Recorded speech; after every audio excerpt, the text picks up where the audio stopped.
जय गुरु जी, शुक्राना गुरु जी की प्यारी प्यारी संगत को जय गुरु जी। संगत जी, आज एक ऐसा सत्संग बताऊंगी जिसे आप सुनोगे आपके बहुत सारे डाउट क्लियर हो जाएंगे कि आज के टाइम पे सोशल मीडिया में कितना फ्रॉड होता है और आप सबको सावधान होने की जरूरत है। हम सबको सावधान होने की जरूरत है, बचने की जरूरत है। हर जगह गुरुपा का नाम लेके लोग फ्रॉड करते हैं। क्यों? क्योंकि उनको लगता है कि गुरुजी में बहुत ताकत है, गुरुजी का नाम लेंगे तो समाज संगत उनके साथ जुड़ेगी। तो ऐसा आप लोगों ने भी इस चीज़ से बचना है। अगर कोई ऐसा करे तो आपने उनके साथ कभी खड़ा नहीं होना। जहाँ कोई भी पैसा मांगे वहाँ बिल्कुल भी नहीं जाना। आज मैं आपको एक आंटी का सत्संग बताने वाली हूँ जो मेरे किशनपुरम में ही रहती है। राधिका आंटी है। पिछले 4-5 साल से हम 4-5 साल से वो बहुत परेशान थी। 2018 से उनकी लाइफ में सुधार आया है। तो उनके साथ क्या हुआ था, गुरुपा ने कैसी उन्हें ब्लेसिंग दी, वो मैं सब कुछ बताऊंगी। लेकिन उससे पहले कमेंट में जय गुरु जी लिख दो, शुक्राना कर दो, हर हर महादेव जरूर लिखना और गुरुपा के चरणों पे अपनी हाजिरी जरूर लगाना। संगत जी, आंटी की शादी 2017 में हुई थी और 2017 में आंटी की शादी हुई थी और 2022-23 के एंड में ना आंटी ने, हाँ रुको तो उनका सत्संग पढ़ रही हूँ, 22-23 के एंड में ना आंटी गुरुजी के साथ जुड़ी थी। अब कैसे जुड़ी थी वो मैं बताती हूँ। संगत जी, 2017 में उनकी शादी हुई थी। उनको, जिनसे उनकी शादी हुई है, उनको पता नहीं था कि वो अंकल किसी और आंटी के साथ लगे हुए हैं। तो आंटी ने उनके साथ शादी करनी। शादी के 15-20 दिन बाद आंटी को पता चल गया कि वो किसी और से बात करते हैं, उस रिश्ते में खुश नहीं है। आंटी ने उनसे बात नहीं की, पर उनसे पहले ना आंटी ने अपने घर वालों से बात की। तो घर वालों ने कहा कि अभी अभी तो शादी हुई है, कुछ भी करके निभानो, क्योंकि अगर बाहर पता चलेगा तो लोग समाज क्या कहेगा कि कुछ टाइम में एक साथ नहीं रह पाए, थोड़ा टाइम दे, सब धीरे धीरे सही हो जाएगा और जैसे जैसे एक दूसरे को जानोगे सब वो पीछे सब भूल के आगे बढ़ जाएंगे। आंटी ने कुछ नहीं कहा। आंटी ने घर वालों की बात मान के आगे चलना शुरू कर दिया। पर टाइम बीत रहा था पर अंकल में कोई रिस्पॉन्स ढंग का आ नहीं रहा था। अंकल हमेशा लड़ते थे, गुस्सा करते थे, एकदम किरते रहते थे। अब वैसे फ़ोन में रहते थे तो खुश रहते थे, जब बात आंटी से होती थी तो हमेशा लड़ते थे, खींच करते थे। उनके अंकल की फैमिली ने भी ना कुछ इस बारे में बात की नहीं। हमेशा जैसे आंटी के साथ खुश रहे, कभी कुछ उल्टा सीधा दिखाया नहीं। तो अंकल थे जो आंटी से खिंचाए रहते थे। अब आंटी को ये बात ना पसंद नहीं थी। आंटी को ये तो पता चल गया था कि उनका फिर किसी और के साथ चल रहा है, पर वो छोड़ नहीं सकती थी क्योंकि घर वाले क्या कहेंगे, समाज क्या कहेगा, उनके दिमाग में घर वालों ने यही बात डाल दी थी। चलो 1 साल कंप्लीट हो गया, कर आते 1 साल कंप्लीट हो गया। अब 1 साल तक उन्होंने अपने दिमाग में रखी ये बात, सुधर जाएगी, कोई रिजल्ट नहीं आया।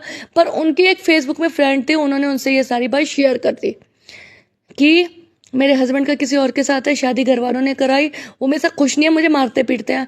अब जिनसे शेयर की थी उन्होंने क्या कहा कि ऐसे ही हमारे नॉन में एक हुआ था, उनके कोई औलाद नहीं थी, पति पत्नी में लड़ाइयाँ होती रहती थी।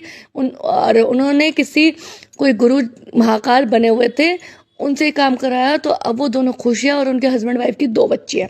अब ये सुन के आंटी जी ने कहा ठीक है, आप मेरे को ना नंबर दे दो, मैं भी या महाकाल गुरु जी से बात करती हूँ, क्या पता मेरा भी सब कुछ ठीक हो जाए। आंटी ने नंबर दिया। अब उन्होंने उनसे कॉल किया। उन्होंने कहा हाँ मैं 3 दिन पूजा करूँगा, आपका पति आपके पास वापिस आ जाएगा।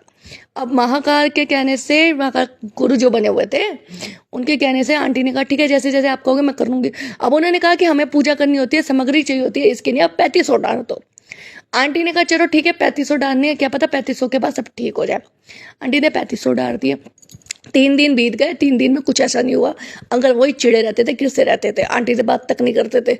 घर गृहस्थी सही चल रही थी पर बातचीत कुछ नहीं थी, ढंग से नहीं कुछ था जैसे होना चाहिए। तो आंटी से बातचीत नहीं करते थे। अब 3 दिन में आंटी ने उन्हें फ़ोन किया, उन्होंने फ़ोन नहीं उठाया।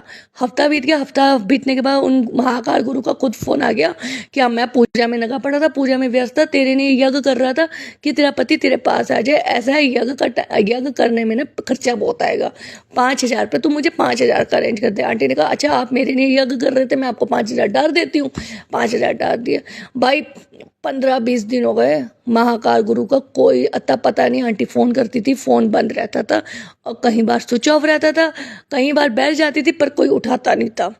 अब आंटी परेशान, आंटी ने उनसे भी कहा जिन्होंने बताया। वो कहने लगे हमारे में तो ऐसा हुआ था, सब ठीक हो गया था, अब पता नहीं तुम्हारे में क्या है। ऐसा कर तो अपने पति से ही बात करने बोल दे कि अगर दूसरी औरत के साथ है तो मुझे बताओ, मैं क्या करूँ, मेरी क्या करती, मुझसे क्यों शादी की, जब दूसरी औरत के साथ ही रहना था तो मेरे से क्यों शादी की। पर आंटी कह नहीं सकती थी, घर वालों को क्या बताएगी। आंटी ने कहा ठीक है, मैं ऐसा कुछ नहीं है, मैं ना अपना सब कुछ अपने भगवान पे ही छोड़ देती हूँ। चलो भगवान पे छोड़ दिया, मंदिर जाती थी। मंदिर में एक संगत होता ऐसे मिल गई थी जो गुरुजी को मानते थे। उन्होंने गुरुजी के बारे में उन्हीं संगत से चुना कि गुरुजी बहुत कुछ करते हैं, मतलब कर्म, बुरे कर्म काट देते हैं, बहुत कुछ करते हैं जो पॉसिबल, मतलब इम्पॉसिबल होता है ना, उन्हें पॉसिबल कर देते हैं। अब आंटी जी ने कहा सच में गुरुजी है तो वो ठीक कर देंगे। वो कहते हैं हाँ आप एक बार जाओ। 2018-19 में वो बड़े मंदिर गए। बड़े मंदिर जाने के बाद उन्होंने कहा मैं वहाँ पर रोने लग गई कि मैंने हर जगह देखनी है, मैं अपने घर वालों से भी क्या बात करूँ।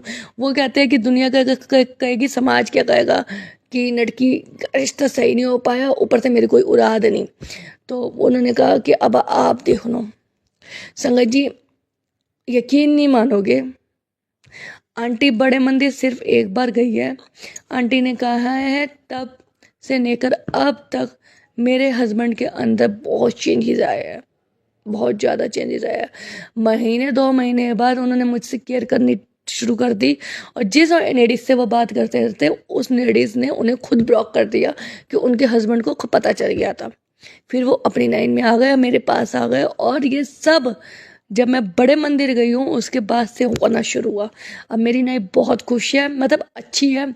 गुरुजी के साथ मैं जब से जुड़ी हूँ बहुत कुछ अच्छा मिला है।